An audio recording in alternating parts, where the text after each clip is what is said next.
Here we are shown the first half of the final conflict, but in a form so elliptical and condensed that I must give the text and commentary together.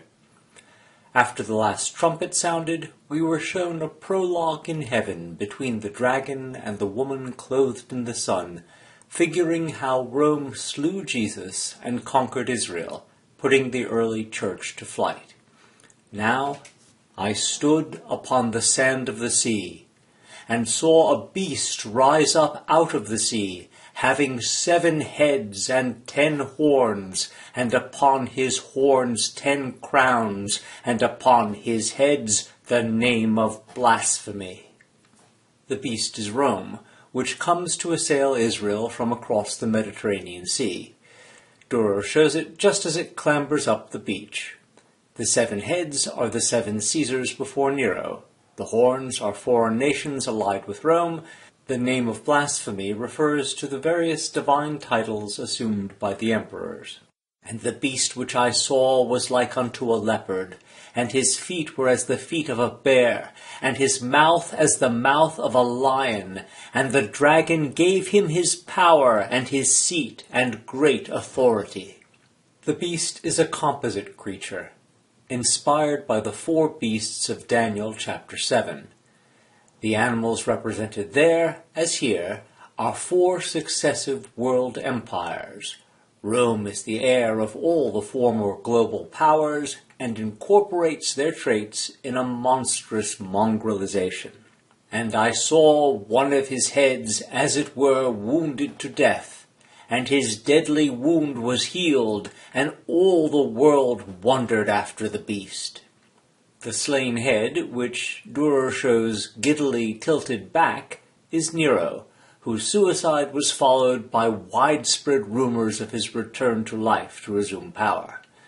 The mythological imagination expects this sort of thing from its kings, as we see in the cases of Jesus, Arthur, and Frederick Barbarossa.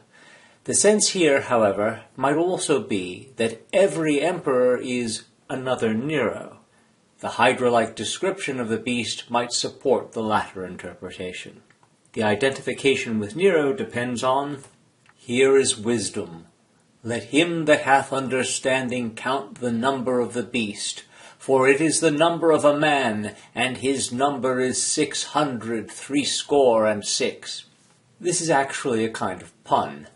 In Hebrew, as in Latin and Greek, letters were used for numbers, and the transliteration of the name Nero, Nun Resh Vav, could also be read as 60 and 606. This coding of the content shows how very illegal seditious writing like Revelation was in the 1st century empire. And they worshipped the dragon which gave power unto the beast, and they worshipped the beast, saying, Who is like unto the beast? Who is able to make war with him? That is, Nero beast, representing Rome, is the dragon's earthly proxy. Rome, the earthly embodiment of evil, is generally considered to be invincible. And I beheld another beast, coming up out of the earth, and he had 2 horns like a lamb, and he spake as a dragon. And he exerciseth all the power of the first beast before him, and causeth the earth and them which dwell therein to worship the first beast, whose deadly wound was healed. And he causeth all, both small and great, rich and poor, free and bond, to receive a mark in their right hand or in their foreheads. And that no man might buy or sell, save he that had the mark, or the name of the beast, or the number of his name. The second beast, whose lamb horns Dürer has shown so very curled they seem to be doubled, is probably the high priest, the greatest surviving national authority after the Roman reconquest. He emerges from the earth because he is a native to the land. His lamb horns suggest his pretensions to holy authority, such as Jesus possessed. He speaks as a dragon, since he is the mere mouthpiece of Roman policy, and enjoins compliance with the conqueror. Further, he causeth them to worship the first beast, that is, he supports the worship of the emperor, which was, for the Romans, the normal way of professing loyalty to the government. This involved no more than tossing a few grains of incense onto an altar before the emperor's statue. The signing of foreheads and hands with the mark of the number of the beast is in counterpoint to the anointing of the just with God's seal in holy oil. It is a metaphor for acquiescence in the regime, which is a precondition of living and doing business in the occupied country. From John's point of view, any acceptance of the status quo is a damnable collaboration, placing an indelible mark of the devil on all who submit. At the top of the picture, we see God's response.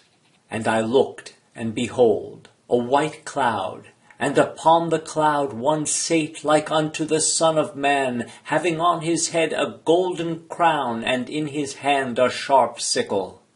And another angel came out of the temple, crying with a loud voice to him that sate on the cloud, Thrust in thy sickle and reap, for the time is come for thee to reap, for the harvest of the earth is ripe. And he that sate on the cloud thrust in his sickle on the earth, and the earth was reaped. And another angel came out of the temple which is in heaven, he also having a sharp sickle.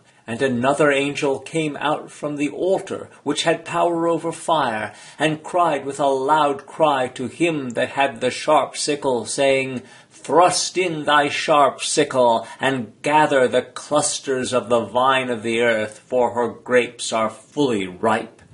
And the angel thrust in his sickle into the earth, and gathered the vine of the earth, and cast it into the great winepress of the wrath of God.